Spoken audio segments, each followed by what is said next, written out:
back to working on the Tonewood debate guitars. I started shaping the neck on the mahogany one.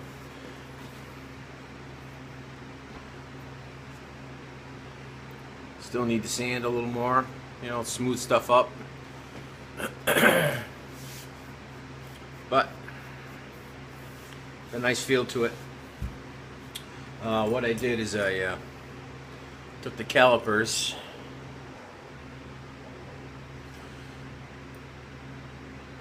over to the Les Paul Custom over there and took readings of the neck and pretty much went by that. So it's going to be at least thickness wise the same as the Les Paul Custom.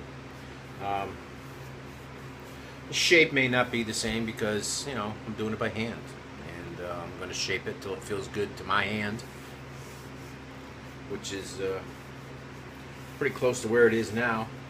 It's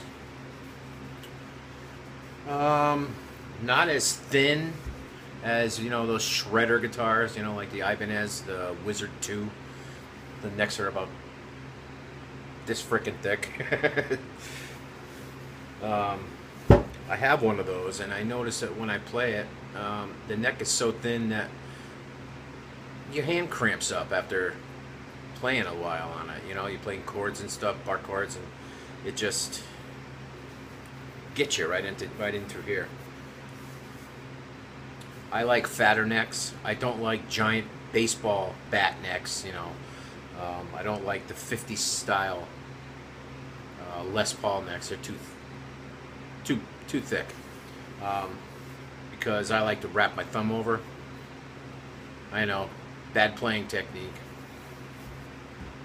Tell that to Hendrix.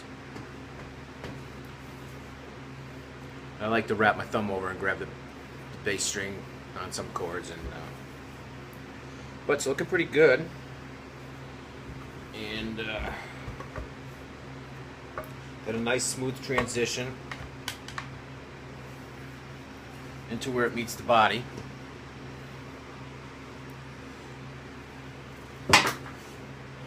And we got the contoured cutaway, which allows you to get right up to the highest fret. And you know, if you don't play properly, you know, with your thumb on the back of the neck, you can still get up there. And if you're a proper player, air quotes, thumb fits right in this notch here where it comes up. Yeah. Very nice. Comfortable. Like I said, it's not as thin as a 60s neck, not as fat as a 50s neck, somewhere in the middle. And nice. It's going to be good and stable. And psyched about that. I went at it with orbital sander, cabinet scrapers, cheese grater, you know, sandpaper, all kinds of crap. Belt sander over there. Figured I'd get the mahogany one done first because it's going to be easier.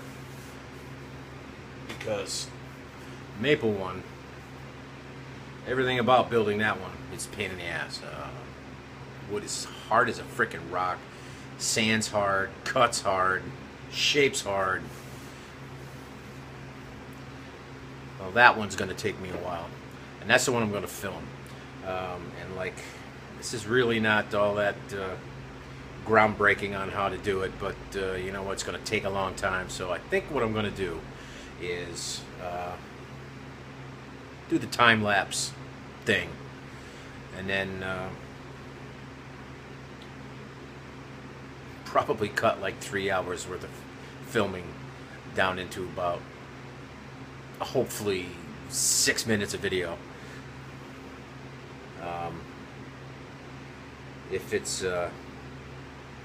If the action happens too fast during the time lapse thing, then I'll slow it down and then edit it, so you can actually see, you know, what's going on.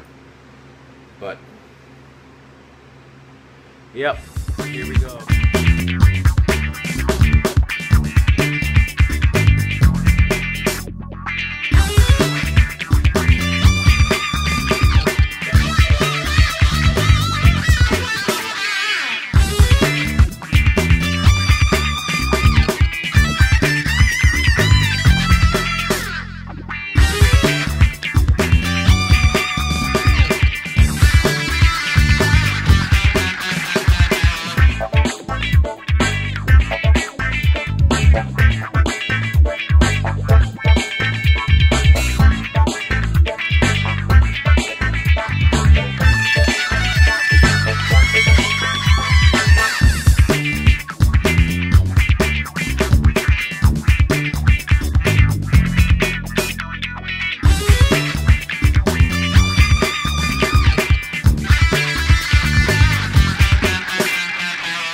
Where we're at so far.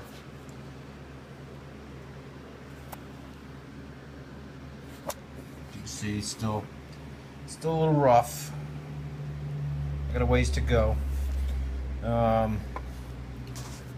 Took measurements at the 1st, the 7th, and the 12th fret, and pretty much consistently all the way down I got to take about another 30 thousandths off for it to be the same as the mahogany one.